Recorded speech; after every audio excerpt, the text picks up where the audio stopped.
Hello friends, cooperative का हम लोग टॉपिक स्टार्ट करते हैं जिसका फर्स्ट पॉइंट है ओरिजिन और डेवलपमेंट ऑफ कोऑपरेटिव्स। तो एक्चुअल में कोऑपरेटिव सोसाइटी होता क्या है? तो जो कोऑपरेटिव सोसाइटी होता है वो ग्रुप ऑफ इंडिविजुअल होता है, मतलब लोगों का समूह होता है जिनका इकोनॉमिक, सोशल और कल्चरल वैल्यूज सेम रहता है। अब उनका अगर वैल्यू सेम है तो कुछ ना कुछ ये एम करने के लिए इन्होंने सोसाइटी बनाई है। तो वो क्या एम करेंगे? उनका जो कम्युनिटी वेलफेयर होता है और मेंबर इक्विटी, मतलब जिस कम्युनिटी से बिलोंग करते हैं उनका वेलफेयर और इक्वालिटी सबको मिलना चाहिए। उनका एम कभी भी प्रॉफिट मैक्सिमाइजेशन नहीं होता है।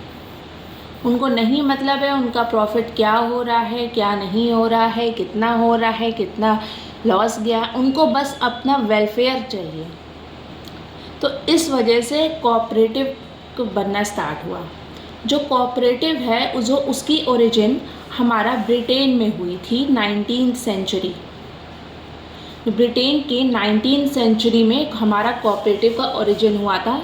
देखिए, जो एग्ज़ाम्स में आएंगे, एग्ज़ाम में बहुत टफ क्वेश्चंस या बहुत लेंदी क्वेश्चंस नहीं आएंगे, इसके छोटे छोटे जो पार्ट्स होते हैं वही आ जाएंगे। एक मेरा पिछला यूट्यूब चैनल था जो डिलीट हो गया, पता नहीं, कोई रीज़न नहीं मुझे समझ में आ रहा है। तो मैंने सोचा कि चलिए इस बार पेन और पेंसिल से स्टार्ट करते हैं कि नोट्स भी बन जाएंगे, चीज़ें हो भी जाएंगी। हाँ, समझ रहे हैं एआई की दुनिया है, लोग मोबाइल से पढ़ना ज़्यादा प्रेफर करते हैं, बट आई थिंक आप साइड बाय साइड इसके नोट्स बनाते रहेंगे ना तो आपके पास रिटन फॉर्म में होगा। और आप 10 दिन बाद अगर आपका एक बार आप पीडीएफ पढ़े हुए ना, आपको नहीं याद होगा आपने क्या पढ़ा है, लेकिन आपने कहीं लिखा होगा ना कि मान लीजिए शोर पोर्टर सोसाइटी आपने कहीं लिखा है, तो वो आपको याद रहेगा कि आपने शोर पोर्टर सोसाइटी कहीं लिखा है। तो वो चीज़ को देखते हुए हम लोग ये कर रहे हैं। अब जो ये स्टार्ट था, ये ब्रिटेन के 19th सेंचुरी में हमारा कोऑपरेटिव स्टार्ट हुआ था।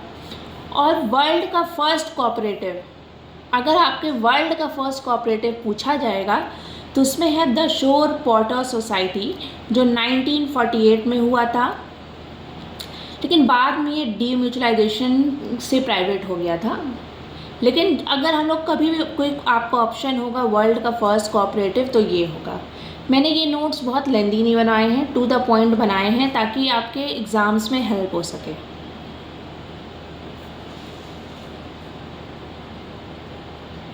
अब आगे देखते हैं। Due to industrialisation many of them were out of work, so weavers community, जो वीवर की एक कम्युनिटी होती है, उसने क्या स्टार्ट किया कि जब इंडस्ट्रियलाइजेशन हुआ था, वार हुआ था, तो बहुत लोग अपने जॉब उन लोग को छोड़ना पड़ा था, तो उन लोगों के लिए बहुत मुश्किल हो गई थी रहना। तो एक जो वीवर सोसाइटी ने क्या कहा, जो ओटमिल होता है, ओटमिल आई थिंक दलिया होता है, दलिया को बहुत डिस्काउंटेड प्राइस पे देना शुरू कर दिया। तो वो जो वीवर कम्युनिटी थी वो फर्स्ट डॉक्यूमेंटेड कंज्यूमर कोऑपरेटिव हमारी बन गई थी। वर्ल्ड का फर्स्ट कोऑपरेटिव क्या था? हमारी शोर पोर्टर सोसाइटी। लेकिन ये जो था weaver community first documented consumer cooperative बन गया। डॉक्यूमेंटेड मतलब क्या होता है कि जिसका हमारे पास सबूत हो, और इसी को कहा गया था फेनविक वीवर सोसाइटी। ये 1769 में हुआ था, फेनविक वीवर सोसाइटी। अब 1830 में क्या हुआ था, बहुत से जो कोऑपरेटिव थे वो एग्जिस्टेंस में आए, उन्होंने थोड़ा बहुत काम किया और लेकिन फेल हो गया। लेकिन 1844 में the Rochdale society of equitable pioneers created the Rochdale principle. जो हमारा मॉडर्न कोऑपरेटिव सोसाइटी जिस प्रिंसिपल पे काम करता है वो एक्चुअल में है रॉचडेल प्रिंसिपल। ये बहुत इंपॉर्टेंट है कि अपने नोट्स में आप लोग मार्क कर लीजिएगा। और इसको किसने बनाया? Rochdale society of equitable pioneers. इसे बहुत डिटेल में भी हम लोग जा सकते हैं, लेकिन बहुत डिटेल में मैं जाना नहीं चाह रही हूँ क्योंकि 1 मार्क्स 2 मार्क्स क्वेश्चंस आएंगे और ये हमारे MCQ क्वेश्चंस हैं, तो इसलिए हम लोग बेसिकली मेन टॉपिक्स हम लोग बस उसका हम लोग कर रहे हैं। ठीक है, आगे बढ़ते हैं। अब हम लोग पढ़ते हैं रॉबर्ट ओवन के बारे में। ये हम लोग अब हम लोग कोऑपरेटिव के पर्सनालिटीज़ पढ़ेंगे कि कौन कौन कोऑपरेटिव के पर्सनालिटीज़ होते हैं। उसमें एक है रॉबर्ट ओवन। रॉबर्ट ओवन को फादर ऑफ कोऑपरेटिव मूवमेंट कहा गया है। ये बहुत ही इंपॉर्टेंट पॉइंट है कि फादर ऑफ कोऑपरेटिव मूवमेंट कौन है, तो रॉबर्ट ओवन। ठीक है, उनका ये सोचना था कि जो उनके वर्कर्स हैं उनको गुड इन्वायरमेंट मिले, उनको पढ़ना मिले, उनको मतलब एक उनका रहन सहन बहुत अच्छा हो। तो वो उनका एक कॉटन मिल स्कॉटलैंड में चलता था, तो वो उन्होंने अपने आइडियाज़ को विलेज ऑफ कोऑपरेशन में डाल दिया। विलेज ऑफ कोऑपरेशन मतलब जो उनका कॉटन मिल्स था उसके जो बच्चे बोले वर्कर्स थे, उनका जो विलेज था उस विलेज में उन्होंने विलेज ऑफ कोऑपरेशन कर दिया। उन्होंने ये सोचा कि उनके वर्कर्स का जो इन्वायरमेंट अच्छा रहेगा तो उनकी थिंकिंग अच्छी रहेगी, उनकी थिंकिंग अच्छी रहेगी तो उनका काम भी अच्छा चलेगा। तो यहाँ पे एक टॉपिक क्या आता है, यहाँ पे हम लोग को देखने को मिलता है इनका कम्युनिटी वेलफेयर इनका एम था। इनका जो एम था वो था कम्युनिटी वेलफेयर, और ये फादर ऑफ कोऑपरेटिव मूवमेंट कहलाए थे। फिर सेकंड पे आते हैं विलियम किंग्स। विलियम किंग्स कहते हैं कि cooperative should not start on small scale and advise to create and run their own cooperative. इन्होंने विलियम किंग का ये सोच था कि कोऑपरेटिव हर स्केल पे हम लोग क्या कहते हैं प्रोवाइड कर सकते हैं। हर इंसान छोटा मोटा अपना कोऑपरेटिव चला सकता है, उसे किसी ना किसी का तो जो प्रॉब्लम होगा वो हल हो सकता है। ठीक है, इन्होंने द कोऑपरेटर नाम का एक जर्नल था, उन्होंने स्टार्ट किया 1928 में। अपना कोऑपरेटिव आइडियाज़ और प्रैक्टिकल एडवाइस देने के लिए इन्होंने द कोऑपरेटर का जर्नल स्टार्ट किया था। अब इनके बेसिकली इनके थॉट्स क्या थे जो हम लोग जान रहे हैं, ये की है कि कोऑपरेटिव शॉप्स हम लोग खोलें जहाँ पे डेली नीड्स के सामान मिले। ठीक है, इनका जो वीकली ऑडिट है वो सही रहे, और इनका 3 ट्रस्टी इनको चाहिए। मतलब आप अगर कोई कोऑपरेटिव खोले तो उसमें 3 ट्रस्टी रहें। अब इन्हीं के नाम पे, ठीक है, अब लेकिन वीकली ऑडिट भी होता रहे कि जो उनका काम चल रहा है वो कहाँ जा रहा है कहाँ नहीं जा रहा है, ये इनका बेसिक वो था। अब एक सज्जन थे बेट्राइस वेब एक सज्जन थे जो कि author of cooperative movement great Britain में कहलाए थे। मतलब जो ग्रेट ब्रिटेन में जो कोऑपरेटिव मूवमेंट के ऑथर थे वो बेट्राइस वेब कहलाए थे। ठीक है, अब 1895 लंदन के 19 अगस्त में the international cooperative alliance ICA की फॉर्मेशन हुई, जिसका हेडक्वार्टर ब्रुसेल्स बेल्जियम में रखा गया। ये इसलिए बना जो हमारा कोऑपरेटिव मॉडल था वो वर्ल्ड वाइड उसको इस्टेब्लिश करने के लिए। The international cooperative alliance ICA was found to unite, represent and serve cooperative worldwide to define cooperative model। ठीक है, तो अभी जैसे कि बहुत डीप में हम लोग नहीं जा रहे हैं, ऊपर ऊपर पढ़ रहे हैं ताकि जो हमारा MCQ हो वो हो जाए। अभी इस नोट्स के बाद हम लोग MCQ का भी एक सेशन स्टार्ट करेंगे जिसमें जो कुछ पॉइंट्स जो शायद छूट जाएं वो उसमें कवर हो जाएंगे। ठीक है, अब आगे बढ़ते हैं। तो हम लोग जो हमारा कोऑपरेटिव था इसका इंडिया में ओरिजिन कैसे हुआ उस पर पढ़ते हैं। जो इंडिया में ओरिजिन है, हम लोग कोऑपरेटिव को मेनली 2 पार्ट में बांट सकते हैं, pre independence era, post independence era. Pre independence era के अंडर जो 1904 से 1947 तक आएगा, और 1947 से 1990 तक हम लोग का पोस्ट इंडिपेंडेंस एरा आएगा। प्री इंडिपेंडेंस एरा के अंडर हम लोग कोऑपरेटिव क्रेडिट सोसाइटी 1904 पढ़ेंगे, कोऑपरेटिव सोसाइटीज़ एक्ट 1912 पढ़ेंगे, जो ये कोऑपरेटिव क्रेडिट सोसाइटीज़ एक्ट में थोड़ा सा बदलाव होके 1912 में आया था।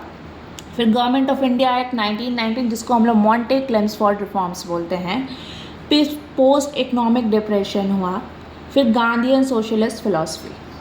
पोस्ट इंडिपेंडेंस एरा में फर्स्ट 5 ईयर प्लान, फिर जो कोऑपरेटिव सोसाइटी एक्ट 2000 में हुआ था, फिर 97 कॉन्स्टिट्यूशनल अमेंडमेंट एक्ट 2011 से हम लोग का कोऑपरेटिव इंडल्ज हुआ था, और फिर यूनियन मिनिस्ट्री ऑफ कॉपरेशन 2001। कि ये तो आप लोग को लगभग सुना लग रहा होगा, क्योंकि हम लोग जब हम लोग पॉलिटी पढ़ते हैं तो उसमें हम लोग ये सब टॉपिक्स पढ़ते हैं। अब हम लोग इसको एक क्रोनोलॉजी में पढ़ेंगे, अलग अलग टॉपिक्स है तो इसलिए उसको मैंने एक क्रोनोलॉजी पार्ट में कर दिया है।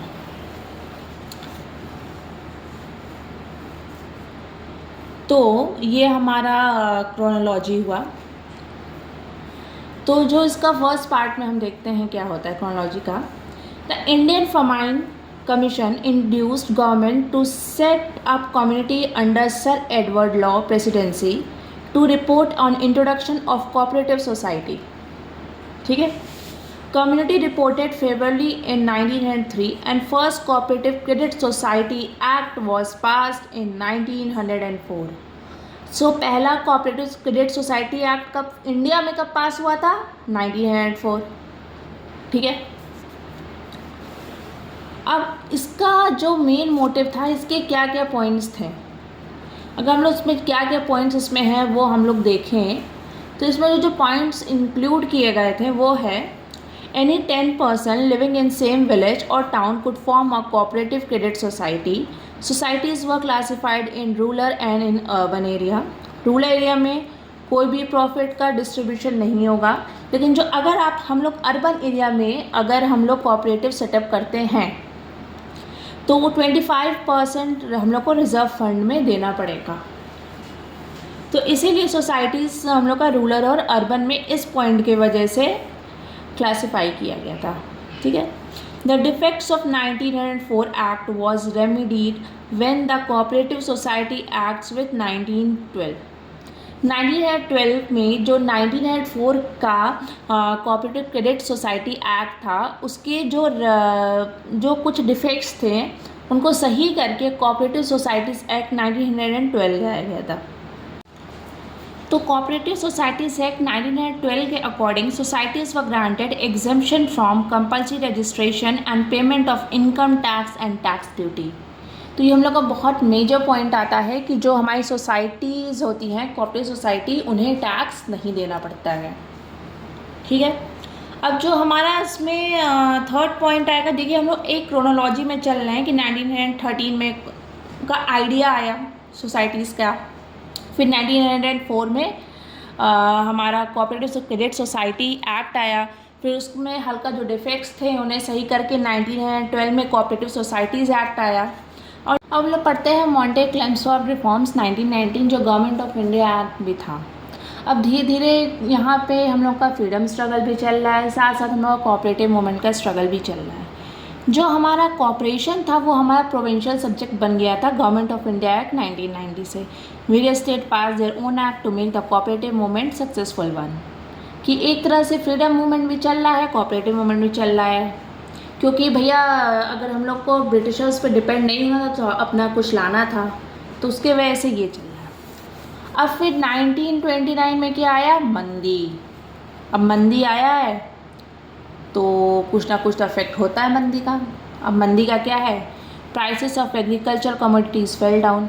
बहुत सी चीज़ों की जो प्राइसेस होते हैं वो बहुत कम होने लगे। इससे क्या हुआ? जो हमारा अनएम्प्लॉयमेंट था वो बढ़ गया। तो जो हमारा अनएम्प्लॉयमेंट था बढ़ गया, तो कुछ लोग जो कॉर्पोरेशन से लोन लिए हुए थे वो दे नहीं पाए। भैया जब मंदी आ जाएगी तो इंसान कहाँ से लोन दे पाएगा? हाँ, तो उससे क्या हो गया? जो ड्यूज़ था वो इंक्रीज़ हो गया और जो कोऑपरेटिव सोसाइटी रियून्ड हो गई। मतलब अगर आपका कोऑपरेटिव सोसाइटी का बैकबोन नहीं अच्छा होता तो बहुत सी जो कोऑपरेटिव सोसाइटी थी रियून हो गई। मतलब जो हमारा कोऑपरेटिव मूवमेंट था वो हॉल्ट पे आ गया। फिर जब सब हो जाता है तो गांधी जी स्टेप डाउन करते हैं। फिर हमारा आता है Gandhian socialist philosophy. According to Gandhi ji cooperation was necessary for ठीक है, according to Gandhi ji cooperation was necessary for the creation of socialist society and complete decentralization of power। मतलब गांधी जी के अनुसार जो कॉपरेशन बहुत इम्पोर्टेंट था। हम लोग को एक सोशलिस्ट पार्टी चाहिए थी। इन्होंने फियोनिक सेटलमेंट किया था साउथ अफ्रीका में, ठीक है। इन साउथ अफ्रीका ही instituted this as a cooperative. जो फियोनिक सेटलमेंट था उसके अकॉर्डिंग क्या था, 3 acre of land to each member, कि जो भी कोऑपरेटिव सोसाइटी का मेंबर होगा उनको 3 एकड़ ऑफ लैंड होगा। और stop emergency of new class of absentee land owners, कि एक जो new class of land owners जो इमर्ज हो रहे थे उन्हें स्टॉप कर देना है। तो ये गांधी जी के सोशलिस्ट प्रिंसिपल में क्या आएगा, फियोनिक सेटलमेंट, ठीक है। फिर उन्होंने एक फार्म टाइप खोला, टॉल्स्टॉय फार्म, ये भी उन्होंने साउथ अफ्रीका में खोला था। वो एक तरह से रिहैबिलिटेशन सेंटर था, कि Tolstoy farm as a rehabilitation cooperative settlement for poor families affected by freedom struggle.